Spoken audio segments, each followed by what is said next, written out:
എന്താ എന്താ ഇവിടെ? സുഗതനെ നശിപ്പിക്കാൻ ഈ മഹാഭാവി കൂടോത്രം ചെയ്ത് കുഴിച്ചിട്ടു.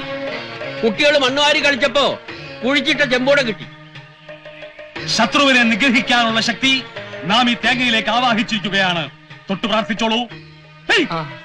തേങ്ങയിൽ തൊട്ട് പ്രാർത്ഥിച്ചോളൂ. എന്നെ കൂടോത്രം ചെയ്ത് നശിപ്പിക്കാൻ ശ്രമിച്ച ആ നായിന്റെ മോന്റെ തലമണ്ട പിളർന്ന് ചാവണേ. പൂജാകർമ്മ വേളയിൽ അസഭ്യം പുലമ്പരുത്. എന്നാ മഹാന്റെ ശിരസ് പിളർന്ന് അന്തരിക്കണേ. എന്താ വല്യേട്ട ഇത്? വല്യേട്ടൻ എന്താ ഒന്നും മിണ്ടാത്ത? അവനിനി മിണ്ടൂല. അവനിനി ജീവിതത്തിൽ ആരോടും മിണ്ടൂല. ഈ പൂജ സുനാമണി കഴിഞ്ഞ് തേങ്ങ നിലത്തെറിഞ്ഞുടയ്ക്കുമ്പോ ഇവന്റെ തല പൊട്ടിത്തെറിക്കും. തലയും തലച്ചോറും തൂത്തുവാരി കഴുകാൻ സോപ്പും വെള്ളവും ചൂലും കരുതി വെച്ചോ അവൻ പറഞ്ഞാരെ.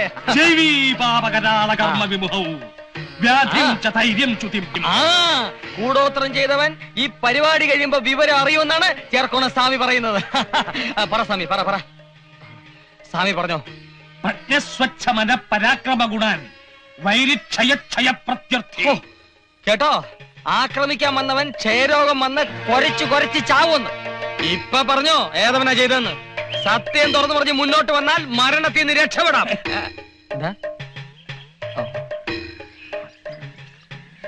എടാ, ചേർക്കോണം സ്വാമിയോട് വാശി വേണ്ട. നീ അങ്ങോട്ട് സമ്മതിച്ചേക്ക്. വെറുതെ ഭാര്യയും കുഞ്ഞുങ്ങളെ അനാഥരാക്കണേ എന്തിനാ? നിങ്ങൾ അങ്ങ് സമ്മതിച്ചേക്ക്. നീ സമ്മതിക്കണ്ടടാ. സമ്മതിച്ചാൽ നിന്റെ തല പൊട്ടിത്തെറിക്കുന്ന കാണാൻ എനിക്ക് പറ്റില്ല. ഭഗവാനെ, സൂര്യാദിഗ്രഹങ്ങൾ വീരത്തിലും രാഹുകേതുക്കളാകുന്ന അനിഷ്ടഭാവനാഥന്മാരോടും കൂടി നിൽക്കുന്നതായിട്ടാണ് കാണുന്നത്. അതെ, അവൻ അവിടെ തന്നെ നിൽക്കുകയാണ് എന്നെ നശിപ്പിക്കാൻ, എന്നെ കുളം തോട്ടാൻ. പക്ഷെ നടക്കില്ല. അതിനു മുമ്പേ പൂച്ച പുറത്തായി.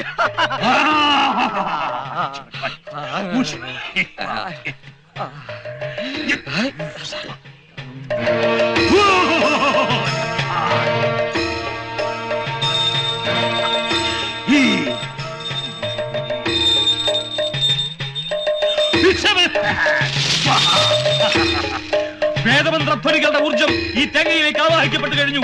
പരീക്ഷണം മതിയാക്കൂ. ദുഷ്കർമ്മി മറവിലേക്ക് പുറത്തു വരൂ. തേങ്ങ ഉടക്കി സ്വാമി. സത്യം തുറന്നു പറയൂ. ആരാണ് ഈ കുടം കുടിച്ചിട്ടത്? തേങ്ങ ഇറങ്ങി സ്വാമി. കുടുംബം അനാഥമാക്കല്ലേ സ്വാമി. അരുത്. ഭാവിക്ക് പശ്ചാത്തപിക്കാൻ ഒരു ചെറുപഴുതുകൂടി. അന്തസ്സായി തെറ്റു തുറന്നു പറയൂ. നാം വെറുതെ വിടാം. വെറുതെ വിടാൻ പറ്റില്ല. മന്ത്രവാദി ചതിക്കല്ലേ. ഈ തേങ്ങയും തലയും അണ്ടകടാഹങ്ങളും ഞെട്ടിച്ചുകൊണ്ട് പൊട്ടിച്ചു മുമ്പ് ഉണ്മ തുറന്നു പറഞ്ഞോളൂ. ഇനിയും ക്ഷമിക്കാനാവില്ല. പൊട്ടിക്കണോ? എങ്കിൽ അനുഭവിച്ചു. ഞാൻ ദാ പൊട്ടിക്കാൻ പോകുന്നു. ഇപ്പൊ പൊട്ടിക്കും. അടുത്ത നിമിഷം പൊട്ടാൻ പോകുന്നു. ഇപ്പൊ പൊട്ടും. ഇപ്പൊ പൊട്ടും. അടുത്ത നിമിഷം പൊട്ടിച്ചത് പൊട്ടുന്നു. തനിക്ക് പൊട്ടിക്കാൻ വയ്യെങ്കിൽ ഞാൻ പൊട്ടിക്കാവിടോ. അയ്യോ,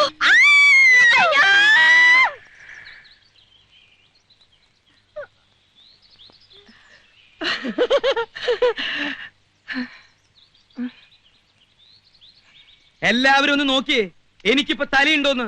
ആരുടെ തലയാണോ പൊട്ടിത്തെറിച്ച? തന്റെ അപ്പൂപ്പന്റെയോ? താരെന്തിനാണോ എന്റെ തേങ്ങ മേടിച്ച് ഉടച്ചത്? Bloody fool. തേങ്ങ ആരോടക്കല്ലാത്തടാ. എന്നാ പിന്നെ തനിക്കോടെ തേങ്ങ മേടിച്ച് ഉടച്ച പോരായിരുന്നോ? എന്നെന്താണോ വിളിച്ചത്? നിർത്ത്. നിങ്ങൾ തമ്മിൽ തലവല്ലി പൊളിക്കണ്ട.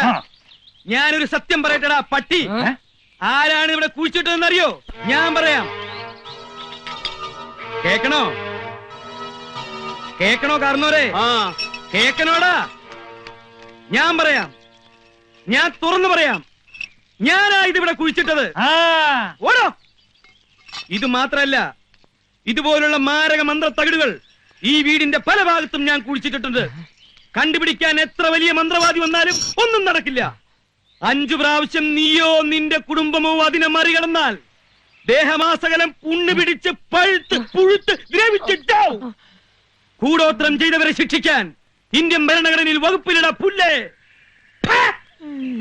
അയ്യോ ചേട്ടാ, ചേട്ടാ അവിടെ നിൽക്കാൻ. ഇതെങ്ങോട്ടായി കിടന്ന് പായുന്നത്? വീട്ടിൽ ആരുമില്ല കുഞ്ഞെ. അതുകൊണ്ട് കിടന്നോടൂ. സത്യം പറയണം, തേങ്ങ അടിച്ചപ്പോ നിങ്ങൾ എന്തിനാ കിടന്ന് നിലവിളിച്ച്? അയ്യോ, അത് പിന്നെ പേടിച്ചിട്ട്? ഞങ്ങൾ ആരും പേടിച്ചില്ലല്ലോ. എനിക്ക് വയസ്സായില്ലേ? ദേ വയസ്സായെന്നൊന്നും ഞാൻ വിചാരിക്കില്ല. പോലീസ് സ്റ്റേഷനിൽ കൊണ്ടു കയറ്റി ഇടിച്ച ഷേപ്പ് ഞാൻ മാറ്റിക്കും. അയ്യോ, നിങ്ങളല്ലേ അതവിടെ കുഴിച്ചിട്ട്? അല്ലേ അല്ല അല്ലേ അല്ല അല്ലേ? അതെ. എന്തിനാ ആര് പറഞ്ഞിട്ടാ? കുഞ്ഞിന് വേണ്ടിയാ. കുഞ്ഞ് പറഞ്ഞിട്ടാ ഞാനിതൊക്കെ ചെയ്തത്. ഇനി ഒരിക്കലും ഞാൻ കുഴിച്ചിടത്തില്ല.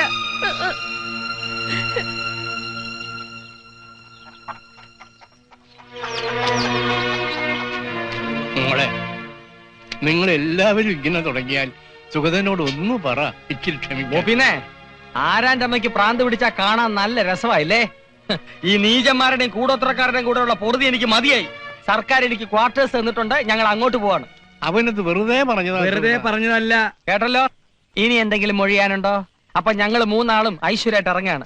നിങ്ങൾ രണ്ടാളും എന്റെ പുറകെ സൂക്ഷിച്ച് നടക്കണം. ആ വാ വാ. നിക്ക് നിക്ക്, നേരെ വഴി പോണ്ട, ഇതിലേ പോ. ആ പരമദ്രോഹി ഇവിടൊക്കെ കുഴിച്ചിട്ടിരിക്കാവും. ഓനെ നീ മറികടക്കല്ലേ, പഴുത്തു പോവും. അവന്റെ അമ്മൂമ്മയുടെ കൂടോത്രം. ദൈവമേ. എടോ കുറുപ്പേ, എന്നെങ്കിലും ഏതെങ്കിലും കേസിൽപ്പെട്ട് നിന്നെ എന്റെ കസ്റ്റഡി കിട്ടും. അത് ഉറപ്പാ. അന്ന് നിന്റെ കർസേലയായിരിക്കും കേട്ടടാ.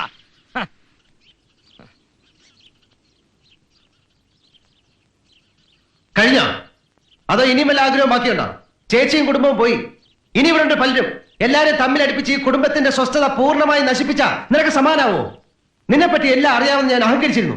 കോമൺ സെൻസ് ഇല്ലാത്ത ചന്ത പെണ്ണുങ്ങളെ പോലെ നീ ഇത്രമാത്രം അതപ്പതിക്കുമെന്ന് ഞാൻ ഒരിക്കലും വിചാരിച്ചില്ല. ഞാൻ അങ്ങനെ അതപ്പതിച്ചിട്ടുണ്ടെങ്കിൽ അത് സേതുവേട്ടന്റെ കൂടെ വന്നതിന് ശേഷം. ഇപ്പൊ പറഞ്ഞല്ലോ, ഞാനാണ് അവരെ തമ്മിലടിപ്പിച്ചതെന്ന്. മുഖത്തോട് മുഖം നോക്കിയാ കടിച്ചു കീറാൻ നിൽക്കുന്ന ഇവരെ ഞാൻ തമ്മിലടിപ്പിച്ചത്ര. അതൊക്കെ നേരത്തെ കുടുംബക്കാരുടെ രക്തത്തിലുള്ളതാ. അക്കൂട്ടത്തിൽ നിങ്ങൾക്കെങ്കിലും കുറച്ച് വ്യത്യാസം ഉണ്ടാവും ഞാൻ തെറ്റിദ്ധരിച്ചു. ഇവിടെ ആർക്കും അറിയില്ല സ്നേഹം എന്ന വാക്കിന്റെ അർത്ഥം പോലും. കൂടോത്രം ചെയ്താലും നിന്നോട് എനിക്ക് സ്നേഹം ഉണ്ടാവാൻ പോകുന്നില്ല. സ്നേഹം തോന്നുന്ന രീതിയിൽ ഇങ്ങോട്ട് പെരുമാറാൻ പഠിക്കണം. എല്ലാരും അത് പഠിക്കണം. നീ ഉദ്ദേശിക്കുന്ന സ്നേഹം എന്തോന്നാ? നേരം വെളുക്കുമ്പോ തൊട്ട് രാത്രി വരെ നിന്നെ കെട്ടിപ്പിടിച്ചോണ്ട് ആ കട്ടിൽ കിടക്കുന്നോ? അതോ നീ പറയുന്ന പമ്പര വിട്ടിത്തരങ്ങളൊക്കെ കേട്ട് ആസ്വദിച്ച് ഒരു മണ്ടനെ പോലെ പൊട്ടിച്ചിരിക്കുന്നോ? കല്യാണം കഴിച്ചുകൊണ്ട് മാത്രം സ്നേഹം ഉണ്ടാവില്ല. നീ പറയുന്ന എനിക്കും ഞാൻ പറയുന്നത് നിനക്കും മനസ്സിലാവണം. പരസ്പരം അംഗീകരിക്കാനുള്ള ഒരു വലിയ മനസ്സ് വേണം.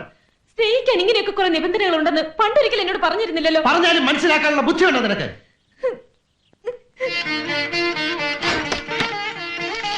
ബുദ്ധിയില്ലാത്ത എന്നെ നീ എന്റെ തേനാണ്, പാലാണ്, ചക്രക്കുടാണെന്നൊക്കെ പറഞ്ഞ് പുകഴ്ത്തിരുന്നു. നിങ്ങൾക്ക് ഇപ്പൊ ഞാൻ ഒന്നിനു കൊള്ളാത്ത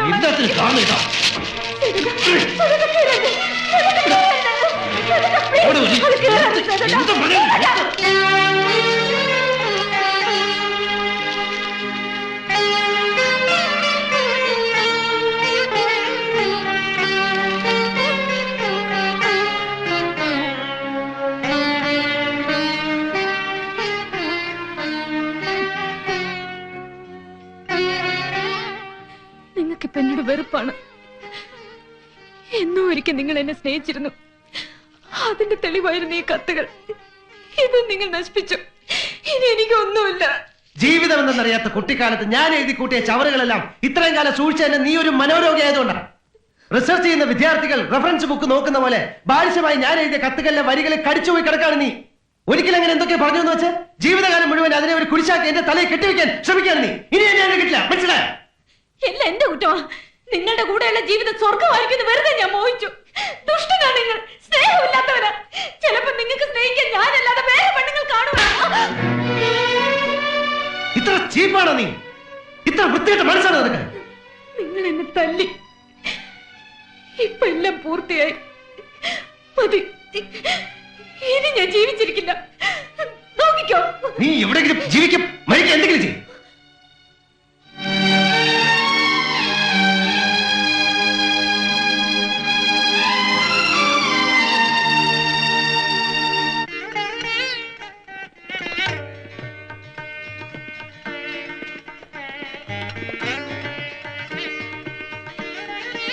നിന്റെ അമ്മാവനെയോ മറ്റു ബന്ധുക്കളെയോ ആരെയും കാണുന്നില്ലല്ലോ സേതു. വേണ്ടച്ചാ, എന്റെ ഈ സ്ഥാപനം എന്നും പച്ച പിടിച്ച് കാണണമെന്ന് ആത്മാർത്ഥമായി ആഗ്രഹിക്കുന്ന ഒരാളുണ്ടല്ലോ ഇവിടെ, അച്ഛൻ. അത് മതി, വേറെ ആരും വേണ്ട. രാമകൃഷ്ണ, എല്ലാം റെഡിയല്ലേ? എല്ലാം റെഡിയാണ് സാർ. എന്നാ ശരി അച്ഛൻ.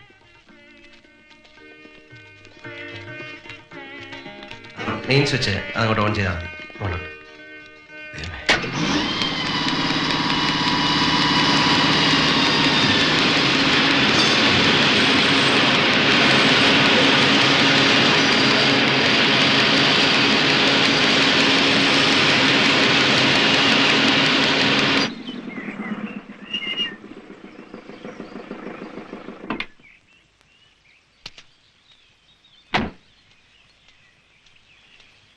സേതു,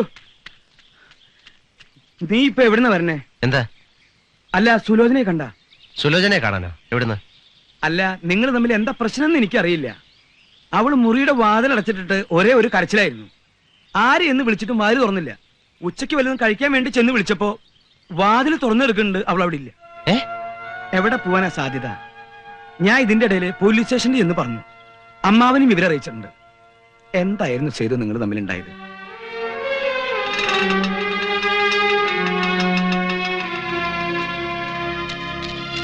എന്തായി? നമുക്കൊരു അത്യാഹിതം സംഭവിച്ചിട്ടുണ്ടാവില്ല എന്ന് ഊഹിക്കാം. പക്ഷേ ഒരു വിവരം കേട്ടു. എനിക്ക് അവിടം വരെ പോയി നോക്കാനുള്ള ധൈര്യം ഇല്ലാത്തോണ്ട് ഇങ്ങോട്ട് പോന്നതാ. എന്ത് വിവരം? അവിടെ ഒരു പെൺകുട്ടി വണ്ടിക്ക് തല വെച്ചു എന്ന്.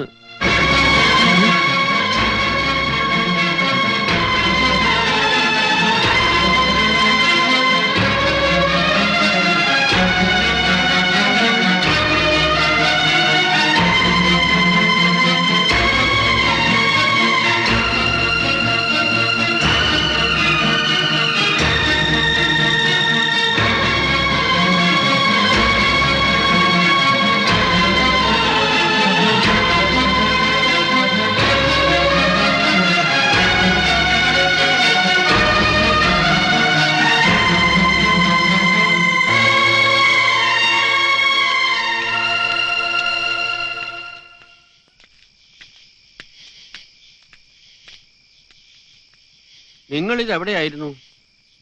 അന്വേഷിക്കാൻ ഇനിയൊരു ഇടവും ബാക്കിയില്ല. നീ അകത്തിയെന്ന് നോക്ക്.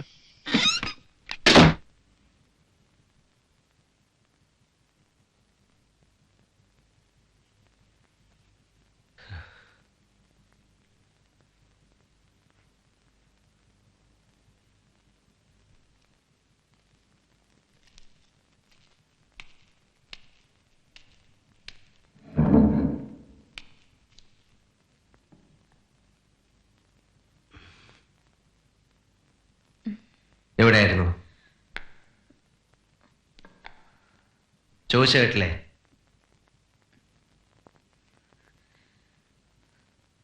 ഇപ്പോൾ രാത്രി ഒരുപാട് വൈകിപ്പോയി.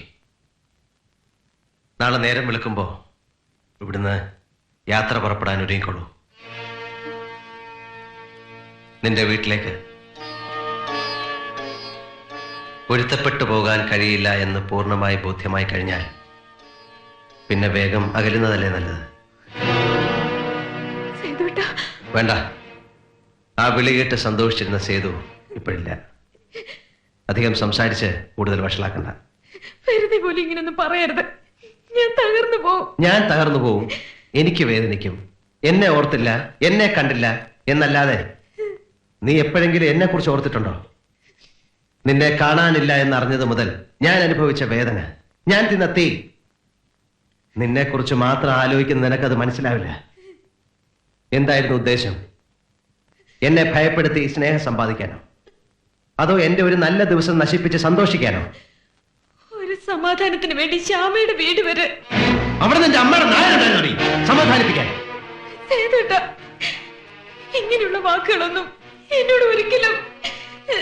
കുറെ അധികം ചക്കര വാക്കുകൾ ഊട്ടി വളർത്തി നിന്നെ ഞാൻ വഷളാക്കി. ആ സേതു ചത്തു. പുതിയ സേതുവിന് എടുത്താൽ പൊങ്ങാത്ത ഭാരമാണ് നീ ഇപ്പോ.